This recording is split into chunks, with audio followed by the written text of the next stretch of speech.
There is someone else. No, no one has Kitty's power. Someone that could take her power. Take her place. Rogue is one of my favorite characters. I had a wonderful journey with that character on X-Men 1, and so I absolutely wanted the character in the movie. The original intention was to have Eric and Charles go on a mission together. And what better mission than to rescue Rogue? They're experimenting on her, trying to tap into her power so they can take ours. Take all of ours. If you knew this, why didn't you go after her? We tried. It's too heavily guarded. I may know a few things about that house they don't. I love the character and I love Anna Paquin. And I wanted Magneto and Professor Xavier to have their own subplot in the future. I wanted sort of one last mission for the old guys together. It was the first thing we shot, actually. Anna, because of her schedule on her TV show, came in the first week of photography. Those were the first 5 days of shooting. Very often when that happens, you discover later what you need and what you don't need. And a film like this that has so many plots and subplots, and so many characters and arcs, anything that isn't on the spine of the film had to get chopped out. None of us wanted to see that sequence go, but that was a storyline because it was so self-contained. It really was its own separate mission, that it actually could be lifted with the least amount of negative impact on anything that came before or after.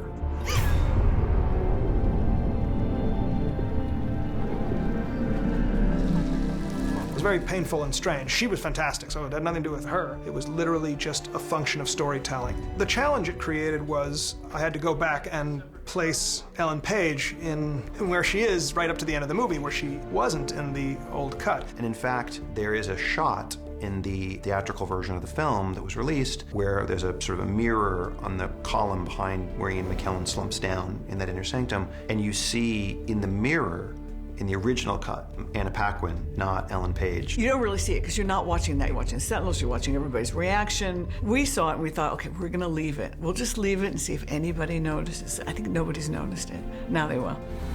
We actually approached Fox about doing this alternative iteration of the film with the Rogue sequence and other additional material. We felt strongly that both worked and have their place. And thankfully Fox was very supportive of that because it meant they had to finish sequences visual effects wise and otherwise that they wouldn't naturally finish. Hello, Logan. I have never been an advocate of extended cuts or director's cuts of movies. I never wanted to do that before until now, because this isn't an extended cut of X-Men Days of Future Past. This is a different cut of the movie, and it's one that involves a character that I believe is adored and also intrinsic to the X-Men universe. So I thought if there was some way to let the audience experience this version, that we should make every effort to do it. We love this scene so much that we said we have to show it to people. We want people to see it.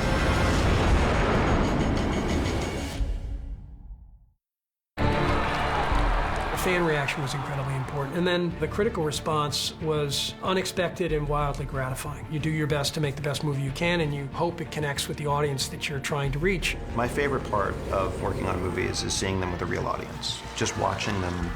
And there were moments in the film where you felt like it's connecting with them the way really I had dreamed of it connecting. Like the Charles and Charles scene, the Quicksilver sequence, revealing Jean and Scott at the end. All of that felt like people were experiencing the movie as we intended. X-Men films have never made more than $460 million, so $700 million. Simon Kinberg and I committed to get X-Men related tattoos. And I never thought it would get past $700 million. Bryan got the cerebral helmet. Of course, he did it with Patrick and his wonderful wife. And Patrick gave a shout out to Simon. Kinberg, Patrick and I have something to say to you. Where the are you? And where is your tattoo, Kinberg? Yes. You We want to know.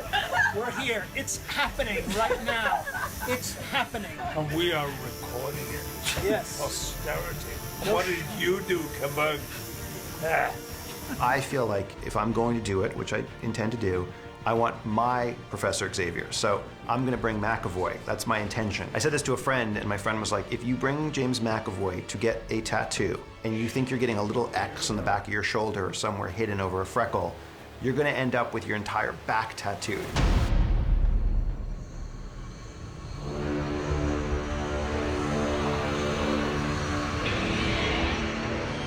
When you're making these movies that are franchise movies, you're always talking about, thinking about the next story would be. When we were in production on Days of Future Past, we started talking about what the next chapter would be, what the next story would be we wanted to tell, and a lot of different things that we talked about. But we very quickly felt like Apocalypse, Age of Apocalypse, was the natural next story to tell because the scope and scale of the movie are so much bigger.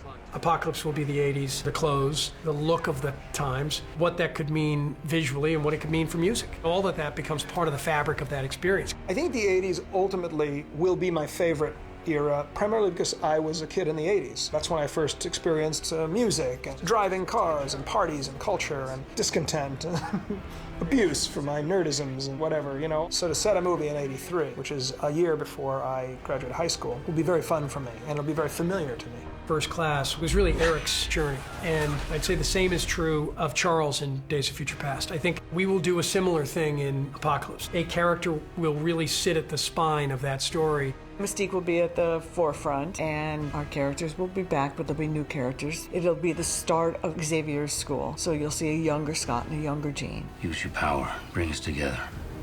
Guide us. Lead us. Storm. Scott. Jean. Remember those names. We did time travel with Days of Future Past. I think in some ways we did the sort of spy thriller with First Class. So this movie is more of a disaster movie, like a full-scale, global disaster film. And what's great about the Age of Apocalypse is that because of the intensity of the threat level, it ramps up the intensity of all of the relationships in the movie. Everything is suddenly sort of brought up to 11. And the relationships between our major characters who we followed from First Class to Days of Future Past to Apocalypse will see the highest level of intensity in their conflict.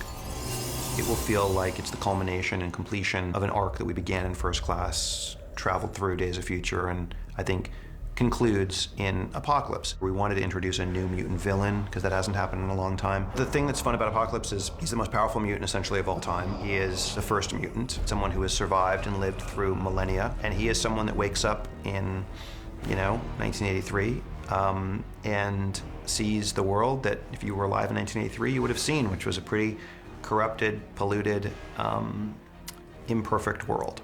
And he is, like all, hopefully, of the X-Men villains, someone that has a complex philosophy. Apocalypse deals with two things we haven't dealt with in the X-Men universe. Ancient mutancy, the original mutants, and the notion of deities, of gods. What would a mutant think he or she was 5,000 years ago?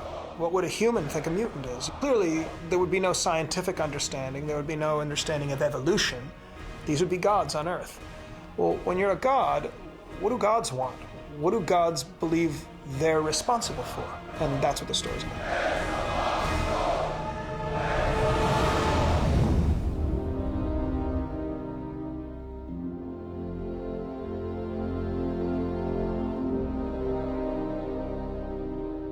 What's great about the X-Men franchise, and it's true in the comic books, and Bryan and Lauren Schiller-Donner and the people that created the movie franchise made it true for the movies as well, they are dramatic, character-driven stories.